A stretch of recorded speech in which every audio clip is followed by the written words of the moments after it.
감사합니다. 장례식장에 가면요, 참 많은 슬픔이 있고 그리고 많은 눈물이 있습니다. 그런데 아주 흔치는 않지만 아주 특별한 일이 벌어지는 경우가 있습니다. 이런 일이 있었습니다. 한 병원에서 연로하신 아버님께서 돌아가셨어요. 그래서 장례를 잘 마치고 관을 운구해야 됩니다. 그래서 운구위원들이 와서 관을 옮기는데 이렇게 벽 모서리를 도는데 실수로 관을 벽 모서리에 꽝 하고 부딪힌 거예요. 많은 사람들이 놀랬겠죠. 아이고 그랬는데 갑자기 관 안에서도 아이고 이런 소리가 난 거예요. 무슨 소린가 해서 깜짝 놀라서 관을 열어보니까 아버님이 살아나신 겁니다. 그렇게 해서 이 아버님이 살아나시니까 얼마나 가족이 기뻤겠어요. 그래서 모두 야 아버지 살아나셨다고 너무 좋아하시고 다시 이제 아버님을 잘 이렇게 정리하셔가지고 집으로 모셨어요. 그렇게 이 아버님이 5년 동안을 건강하게 사시다가 이번에 다시 돌아가셨습니다. 그래서 이제 장례식을 다시 열었어요. 그리고 이 장례식을 끝나고 관을 이렇게 운구해 가는데 역시 같은 모서리가 딱 나왔습니다. 그러자 뒤에서 할머님이 말씀하시는 거예요. 야야 그 관 부딪히지 않게 조심해라잉.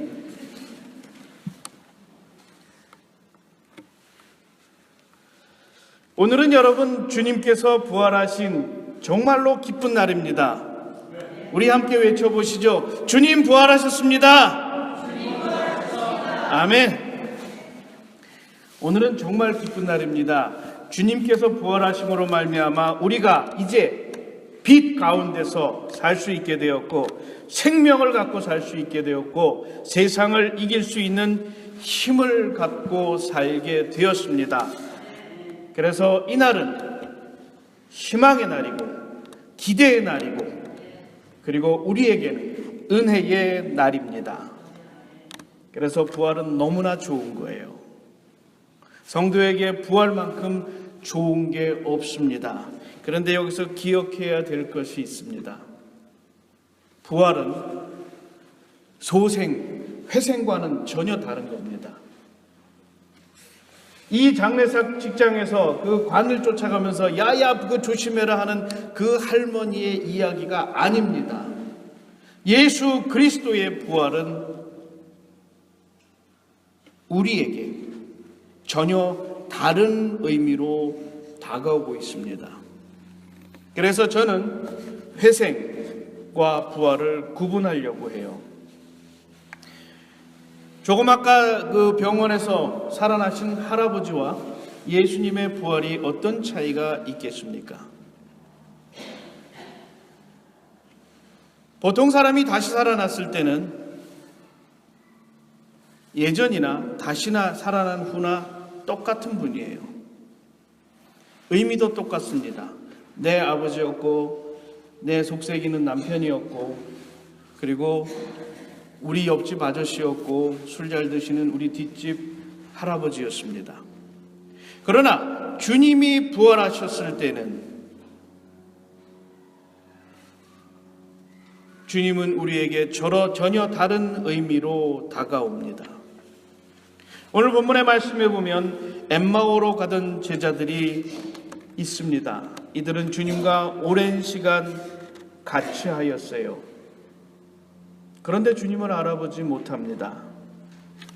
그들은 주님과 이야기를 나누었습니다. 그런데도 주님이 누구신지를 몰라요. 심지어 제자들조차도 주님이 그들 앞에 나타나셨을 때에 귀신인가 하며 떨며 두려워했습니다. 그런데 주님께서 평안하라고 말씀하시고 함께 떡을 떼셨을 때에 그들은 비로소 주님이 부활하심을 믿었다라고 성경에 적고 있습니다. 바로 믿는 사건, 믿게 되어지는 사건이 부활의 핵심입니다. 그것이 바로 그리스도의 부활과 일반인들의 소생과 차이입니다. 극명한 차이가 아닐 수 없어요. 다른 사람이 살아난 것은 우리가 믿을 필요가 없습니다. 그 할아버지가 살아나신 거, 우리 할아버지가 살아났다고 나는 믿는다라고 얘기하는 사람 없어요. 우리 아버지 살아나셨구나. 그냥 알면 돼요. 그러나 부활하시는 주님을 만난 후에 제자들은 믿었다라고, 그리고 예수 그리스도께서 바로 나의 주님이다, 나의 구세주다라고 고백을 하게 됩니다. 그것이 바로 부활의 사건입니다. 즉, 한 사건이 나에게 구세주로 고백하게 되는 그러한 믿음의 사건이 되어지는 것입니다. 특별히 우리는 이와 같은 사건을 바울에게서 보게 됩니다. 바울은 다메섹 도상으로 가는 도중에 부활하신 주님을 만났다고 고백합니다. 잘 알다시피 바울이 부활하신 주님을 만났다라는 때는 주님께서 승천하시고도 몇 년이 지난 후입니다. 그런데 바울은 내가 부활하신 주님을 만났다라고 고백합니다. 그리고 그는 주님과 만난 이후에 하나님의 종으로서, 복음의 전도자로서 살게 되었다라고 고백합니다. 즉, 사울이 바울이 되는 사건이 일어난 바로 그 순간이 바로 이 부활하신 주님을 만나는 그 순간이었던 거예요. 바로 이 변화의 역사, 이전과 이후가 전혀 달라지는 이 변화의 역사가 바로 부활의 핵심입니다. 성경에 보면요, 부활하신 주님을 만났을 때에 이렇게 말합니다. 내 마음이 뜨거워졌다. 주님을 만났을 때에 그들이 고백하기를 내 마음이 뜨겁지 않았느냐. 그리고 그분이 바로 나의 구세주였다라고 그들은 고백하게 되는 것입니다. 그리고 그들의 인생이 180도 변해요. 완전히 다른 사람이 되어집니다.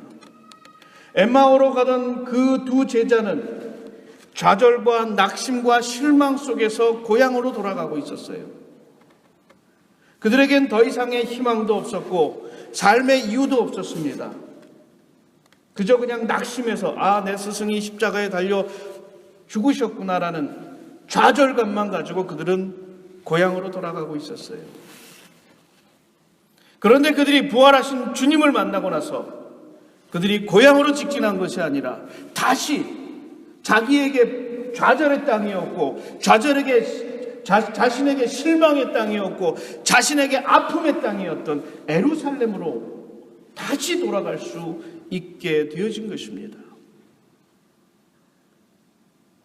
그들이 완전히 변화되는 사건이에요.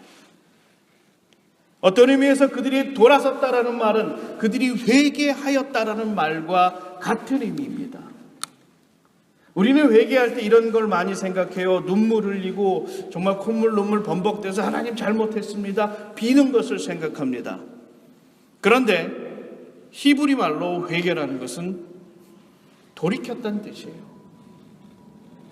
내가 이렇게 앞으로 나아가고 있는데 하나님께서 그 길이 틀렸다라고 말씀하실 때에 하나님의 말씀을 인정하고 다시 돌이켜서 하나님이 원하시는 길로 나아가는 것, 그것이 바로 회개입니다. 그러기에 회개는 완전히 바뀌는 것, 완전히 변화되는 것을 요구하고 있다라는 겁니다. 엠마오로 가던 제자들이 주님의 부활하심을 경험한 후에 어떠한 일이 일어났습니까? 그들은 예루살렘으로 돌아갔어요. 단순히 돌아간 것이 아니라 주님의 부활하심을 증거하는 자가 되었습니다. 바로 부활은 우리에게 그것을 요구하는 거예요.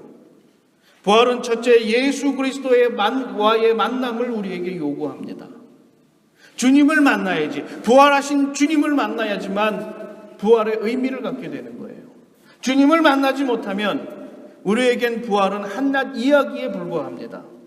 마치 예수 그리스도의 무덤을 지켰던 그 군인들이 부활하셨다는 모습을 보았고 소식을 들었음에도 불구하고 아무 의미가 없는 사건이 되어진 것처럼 주님을 만나고 그분과 더불어서 내 삶이 변화되어질 때에 그 안에서 부활의 진정한 의미가 되어질 수 있는 겁니다. 엠마오로 가던 제자들이 길을 돌이켰듯이 제자들 역시 그들의 삶을 완전히 바꾸었습니다. 그들 역시 좌절에 빠져 있었어요. 그들 역시 실망하고 있었어요. 그들 역시 낙심하고 있었습니다. 그런데 주님을 만난 후에 그들은 골방에 갇혀 있지 않았고 어둠 속에 숨지 않았습니다. 그들은 문을 박차고 나와서 선포했습니다. 주님 부활하셨다.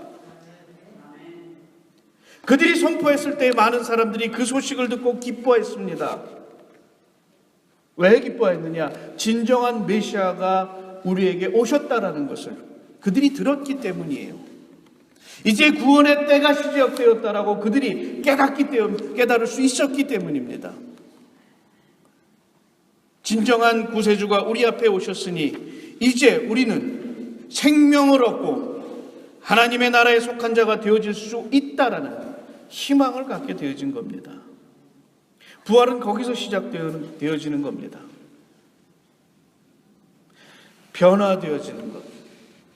정말 사울이 바울 되어지는 것.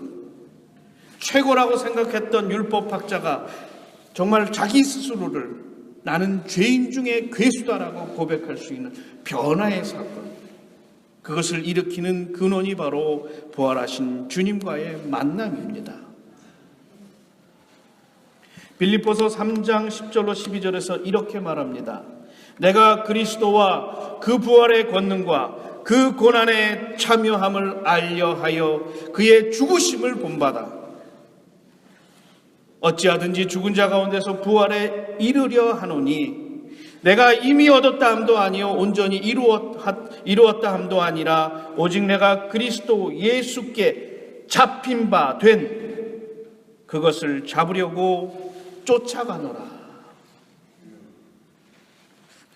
바로 부활하신 주님을 만나는 것은 그리스도 예수께 잡힌 바 되어 내 뜻대로 사는 것이 아니라 주님의 뜻과 주님의 의지대로 사는 완전히 변화된 삶을 의미합니다.